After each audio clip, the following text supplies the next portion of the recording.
Hi, everybody. I'm coming on here to give you a little life update. The life transformations that I go through on a daily basis hold a lot of potency.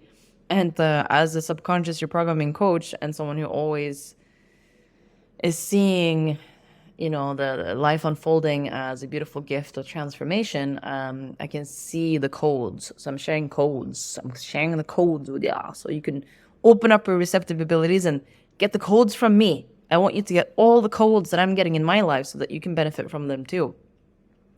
And there's a little topic that I want to talk about today. That holds potency for you too, and that will help you to release weight and baggage and anything that is holding you back from experiencing more love, more abundance, more wealth, and a really nice smooth ascension journey.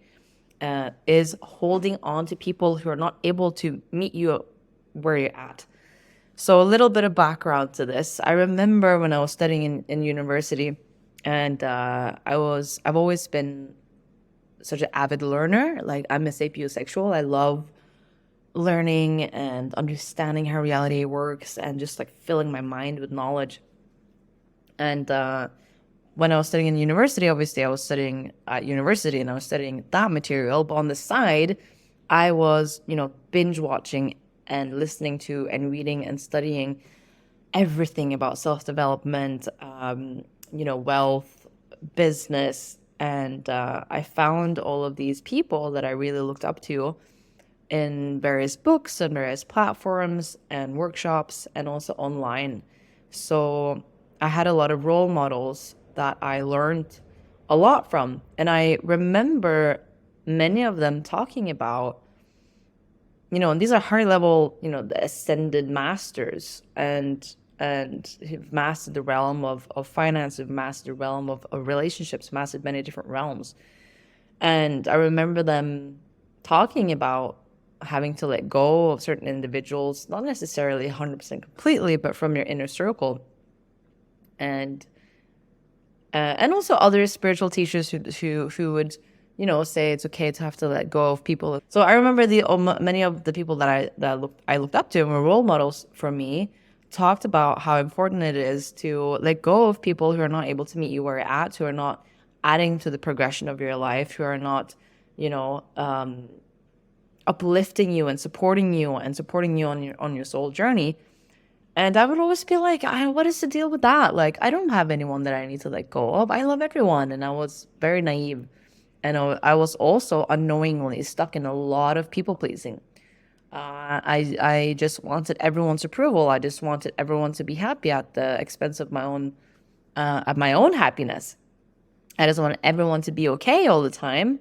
Probably that's like a trauma response from a lot of chaos during childhood, where my nervous system just wanted to relax, and I didn't want any emotional upheaval. I didn't want any emotional turmoil, no matter who the person was. I just wanted everything to be okay, so that I could feel safe. It's quite selfish, actually. Without a higher level evaluation of, okay, if there is drama and trauma and stuff going on, is this really a person that is necessary for me to keep in my life? So instead of trying to calm the situation down and just keep everyone happy, instead I've learned to evaluate, is this someone who adds to my life positively? Is this someone who makes me feel safe? Is this someone who not makes me feel safe, because we all are the creators of our own frequency, but are they adding peace, harmony, and all of the good things, or are they adding drama and trauma and negativity and just you know unnecessary stuff? Uh, um, so to be able to, this is why I'm sharing this, because it's become so clear to me that during the last couple of years, the importance of sharpening your discernment, of sharpening the choice of who to spend your time with, who to interact with. And in the beginning, and sometimes I'm still honest, still can be a little hard to let go of people. There's always a little grieving process for me still, but that has become a beautiful process, actually, and it can be shortened. It can be short. It can be dramatically shortened, because everything is a blessing. So the beautiful thing about coming to a realization that, okay, I need to close this door, this relationship has come to an end, whether it's a friendship, whether it's a business associate or a romantic relationship, by closing the door, I'm just realizing that this is not in alignment, and the control freak in me is. Oh, that's stuck. Never mind. Everything's perfect. Maybe I'll just do this. There we go. Then I don't have to look at that. As soon as I noticed that there was, let's see, where was I? We were talking about letting go, a grieving process. Yeah, as soon as you close one door, oh my God. As soon as you close a door on negativity, as soon as you close a door on chaos and anything that's just not productive and not in service to the greater good of everything, and you close that door, you know, lots of your fears might come up and you might be like, oh, I'm going to lose this person. Oh no, this and that, and it's painful. Oh, I swear to God, each time I have allowed myself to let go of individuals who are just adding chaos and drama and trauma to my life, no matter how much I love them, and I still love them. I love anyone who has come in contact in my life. But when I allow myself to let go of that attachment and let go of the need to keep having them in my life, and I set them free and I let them go and I let myself go, holy moly, I promise, I have experienced, it's insane each time I let that person go. Someone who doesn't serve, someone again who is just drama and trauma. Literally, like even before the moment I have made that decision, or the moment I let that happen, it's like God opens a million other doors and rewards me with more abundance, insanely high level quality people, new friends, new opportunities, all of the things that are in service to me, who are in service to what I want to do, who are in service of the service that I want to give to others, who are in service for the better reality that we all want to have together. There's alignment. We are on the same page. We can co-create. We can build. We can. It just all flows. So when you let go of a person who's just not at the same level of frequency that you're at, bless them. They're where they need to be. They are on their own soul's journey and they're on their own path of evolution. But if they're holding you back and weighing you down, let it go. It's baggage. Just let it go. And I promise you, it's so liberating. It's so freeing. And it does not mean that you need to silently hate them or anything like that. Bless every single person in your life. And letting go of anyone who holds you back is a blessing as well. Because it's like you're a cord cut in the water and you're holding on to these heavy stones and you let go of it and you just shoot up. And you will be so rewarded. And this doesn't mean that you need to let go of every single person who's in your life right now. I am sure, just like myself, that you have people in your life I have so many people in my life that I adore, that I admire, that I respect, and that I look up to, and that are my soul tribe family. You know, I have my 12 disciples. I have my soul tribe, and they're with me for life. Like it's just that's what it is. So I have those individuals in my life that I'm very grateful for. And then there's people who come in and out that, you know, are there to teach me lessons, and then I let them go. And that's okay, because as soon as I let them go, or if they're adding too much baggage and drama and trauma, as soon as they are let go, there's an almost just like an energetic gravitational pull up into the next level of ascension, up into the next level of success, into wealth, into mastery. That is so rewarding.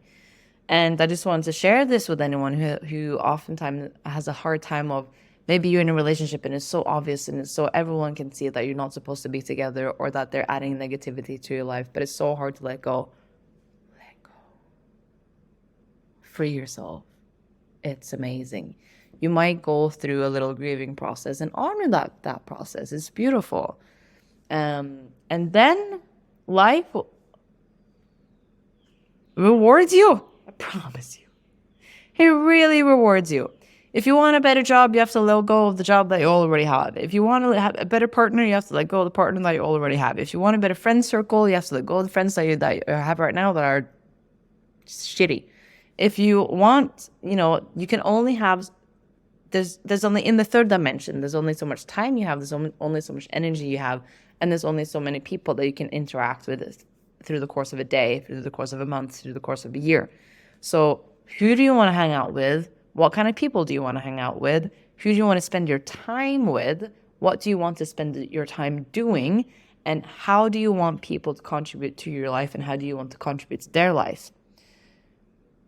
4 or 5 really high level questions there to ask yourself, and then you can evaluate who are adding a balanced, well, actually it doesn't even have to be, let's see here, I'm going to refine that. Who's adding value to my life, and who's adding more drama and trauma and baggage to my life than value. And this is not about just taking and receiving and being greedy and using people. Not at all. You want to have this beautiful heart connection, with your soul tribe, and you are adding to their lives equally as well. So I'm just making that assumption, like that's just a given. That, you are a service-based being. You are showing up in love and integrity for your friends and for your family and for others. Because most likely, if you're watching this, you're a light worker, you're here to be in service to others, and that's just naturally inherent in your DNA. Like you can't not help. If you are, a light worker. Well, in my recent Kundalini training, we named a new term. We said oneness worker. Because sometimes people have weird associations with light worker. Basically, if you're here to help out and make the world a better place, then you can identify as a light worker. But either way, I'm just assuming that that's naturally inherent in your genetic makeup, and that's something that just comes very natural to you. And as someone who's been like a recovering people pleaser, as most empaths and light workers are, it's really important to sharpen your discernment of who you can trust, who you spend your time with, because people will take advantage of your nice side if they can, especially if they're at the lower end of the consciousness spectrum. They will take what they can get. And I'm saying that with zero judgment. It's just how they operate. People only operate at the level of consciousness that they're at. And, it's like, forgive them for they know not better. They will just do what they need to do at the level of consciousness at where they're at. That's why we have wars. That's why we have people who steal. That's why we have people who rape and all of that. They're just at the level of consciousness where they're at.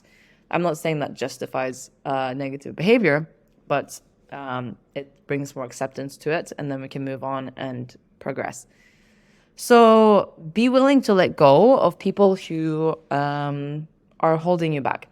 It's totally okay to do that. And working on some self-forgiveness around that can be really helpful too. Because in my experience in the past, I have felt guilty for having needed to let go of people, even though that has been advantageous to me. If that brought them pain, if that brought them sorrow, if that brought them grief, then I have felt responsible for that. But I'm not. Everyone is responsible for themselves and to take care of themselves and their emotional well-being. So I am just giving you this download today to give you a little bit of a prompt to do an evaluation of, do a scan. Are there any bad apples in the basket? So you've probably seen and heard about the bad apple analogy, or just like seen how apples work. If you have a bowl of apples and there's one bad apple, that one bad apple will infect every other apple in the bowl. So do a little evaluation. Who's the bad apple in your inner circle? So, in your inner circle, you can decide how many people is going to be in your inner circle. So your inner circle are the people who are your soul tribe, who are, if everyone else just sort of disappeared off the planet and a huge meteorite came and destroyed 99% of the planet apart from you and your inner tribe, who's your inner tribe? Who's your soul family? Who's your ride or die people? Who's in your inner circle now? And is there anyone in your inner circle that that are holding you back in any way, that are mistreating you, that are disrespecting you, that are causing havoc. Two options there. Either because if any service-based being is always open to progress and to expand and to improve themselves. So if anyone gives me, I'm never saying that I'm perfect. So if one of my friends or my inner circle, beings are giving me some constructive feedback, maybe pointing out some of my blind spots, an area where I can improve, I am like, yeah, give it to me. Like, help me, help you, help us get all better. We're in this together.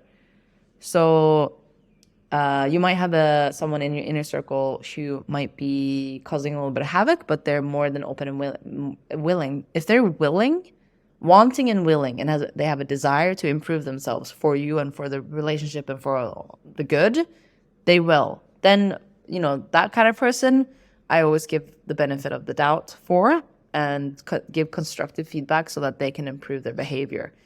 That is just equally beneficial for everyone, But if you have anyone in your inner circle, you are repeatedly adding chaos, you are repeatedly adding negativity, you are repeatedly adding drama, and they're unwilling to take responsibility for their behavior, and they're not willing to improve that behavior, if they are attached to that behavior, they defend it, they justify it, and they keep on doing it, then they can go keep on doing it, but not in your realm. They can go somewhere else to do it. Why should they keep on adding that to you? That you're just adding, and then that responsibility is on you. Because if they are not willing to change, they will continue to do the same stuff, whatever it is, chaos that they're adding into your life over and over and over and over and over again. And then it's your choice to choose whether you want that person present or not. It's your choice to choose whether you are willing to tolerate that behavior by having them still come into your life. So if they're unwilling to change, if they're not willing to improve their behavior, and not just say it with words, oh, I promise I'm going to do this, I promise I'm going to do that, and then they actually don't do it, the action. I saw a sign the other day, the real apology is changed behavior. Their behavior has to change, not just the promised land of fancy words. Their actual behavior needs to change, and you need to experience that. If it doesn't, then it's time to say goodbye. They can continue to be them. You can unconditionally love them and send them blessings, whatever you want to do. And then they can continue to be themselves with other people. And that's their free will to do that. And then you open up. If you allow that person who's unwilling to change to phase out of your life, then guess what? There's a space. There's an open door. And it's almost like the equal and opposite of that negativity that was there will be met with what you are calling in. So the universe would fill that in with what it is that you want to be present. And you'll be like, oh my God, I'm so glad that I made space for that. Because you have to make space for the good stuff to come in. If you have a house and it's filled with junk, every single cupboard is filled with junk, everything is filled with dirt everywhere and rubbish and garbage, and it's all rotting, you don't have space for a crystal chandelier. Then you don't have space for a beautiful piano. Then you don't have space for a beautiful painting. You have to get rid of all the crap, get rid of all the negativity, get rid of all the chaos, get rid of everything that doesn't serve you, that's sitting there and rotting. Get rid of it. Out. Vamos. Out. Cleanse it out. Then you have space for all the greatness that you want to enter into your life. So do some energetic, hygienic cleanup in your inner circles. And maybe you have a perfect inner circle and it's a little bit more in the outer circle that you need to work on. Either way, it will just benefit you to do it. I just highly recommend it. And I'm just saying, that's why I'm coming on here saying it. It's not just like I've read this in a book, because before I heard a lot of people talk about this and it didn't fully resonate with me because I was still people pleasing and all that. But now that I have been experiencing it, I've been doing it the last few years, and I'm still practicing a lot of energetic hygiene in my inner circle and my outer circle. And I myself have experienced the tremendous positive benefit of doing that. Now I feel like I can talk the talk because I'm walking the walk. So that's why I'm sharing this with you, because it does benefit you. You know, you become like the 5 people that you hang out with the most. It's really true. So be super, super, super discerning and mindful of who you spend your time with, because we are all influencing each other all the time. So if you found this video helpful, you're more than welcome to keep me in your inner circle, in your outer circle, in your YouTube circle, and keep receiving these downloads. It's my intention to add positively to your life. It comes from my heart. It comes from unconditional love, because I only want greatness and goodness and all the best for you. So if you like this video, please do all of the subscribing and thumbs up stuff. It helps me to make more. And I will see you in the next video.